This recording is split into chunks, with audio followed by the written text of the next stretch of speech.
Dating sikat na singer, biglang naging tricycle driver. Sino ba naman ang hindi makakalimot sa sikat na kantang ito? Noong 2006, niyanig ng isang Cebuano singer ang buong Pilipinas. Mula sa pagiging promdi gwapo ng Pinoy Dream Academy o PDA, naging boses siya ng mga sawi sa pag-ibig dahil sa hit song niyang Hiling. Pero bakit sa gitna ng kanyang kasikatan, bigla siyang nawala? Ano ang madilim na kontrobersyang muntik na sumira sa kanyang buhay? Alamin natin ang totoong kwento ni J.R. Shabok.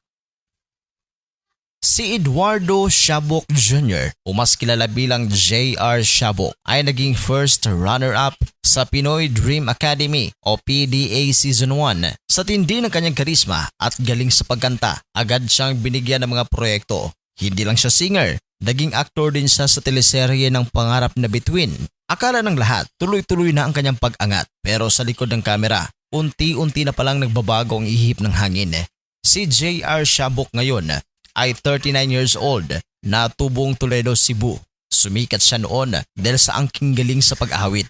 Ang mga kasabayan niya noon sa Pinoy Dream Academy Season 1 ay sina Yeng Constantino, Ronnie Liang, Punky Trinidad at iba pa. Pinasikat niya ang kanyang kantang Hiling. Ang kantang ito ang kanyang pinakamalaking hit at itinuturing na signature song. Ito'y inilabas noong 2007 at mayroong mahigit 76 million plays sa YouTube Music. Kilala rin ang kanyang kanta na May Tama Rin Ako na isang popular na ballad na bahagi ng kanyang debut album noong 2007. Dahil siya ay mula sa Cebu, malaki rin ang kontribusyon niya sa Bisaya music scene. Ang kantang Ikaw Ra, Inday, Dahil Mahal Kita at Naglibog. Sa kabila ng kanyang exposure noon sa showbiz, biglang nagbago ang lahat. Unti-unting nawala si JR sa eksena at sa madaling salita, siya ay lumaos. Ayon mismo kay JR, hindi naging madali ang buhay sa ilalim ng spotlight. Inamin niya na nagkaroon siya ng mga maling desisyon dahil na rin sa impluwensya ng maling barkada at ang bigat ng pressure sa showbiz. Dumanas umano siya ng matinding depresyon. Noong 2012, kumalat ang mga usap-usapan na nakitang nagta-tricycle driver na lang siya sa Cebu. Bagamat nilinaw niyang hindi naman siya naghirap ng husto, pinili niyang tumalikod muna sa showbiz para sa kanyang mental health at katahimikan. Pero ang pinakamalaking dagok ay dumating noong Hulyo 2016 na bigla ang lahat nang mabalita ang sumuko si JR sa Toledo City Police Station sa Cebu. Bakit? Dahil nalaman niyang kabilang ang kanyang pangalan sa drug watch list ng mga otoridad.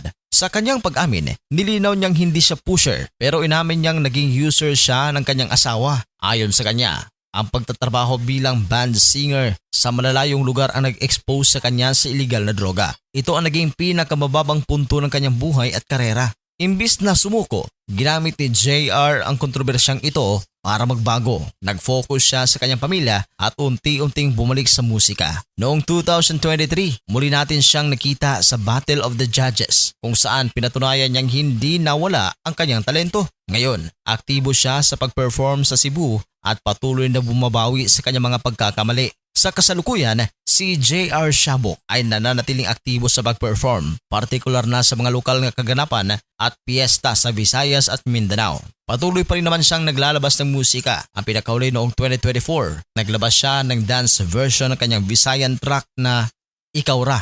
Nakabase siya ngayon sa Cebu kasama ang kanyang partner na si Trisha May Varga at ang kanilang anak. Mukhang mas payapa na ang kanyang buhay, malayo sa gulo ng showbiz. Sa madaling salita, unti-unti niyang naibabalik ang kanyang imahe bilang isang respetadong artist. Mas nakatutok siya ngayon sa mga regional shows at pagiging malapit sa kanyang mga fans sa probinsya. Ang kwento ni J.R. Shabok ay isang paalala na kahit gaano tayo kalayo maligaw, laging may pagkakataong bumalik at magsimulang muli. Kayo, ano ang paborito ninyong kanta ni JR? I-comment nyo yan sa ibaba at huwag kalimutang mag-like at mag-subscribe.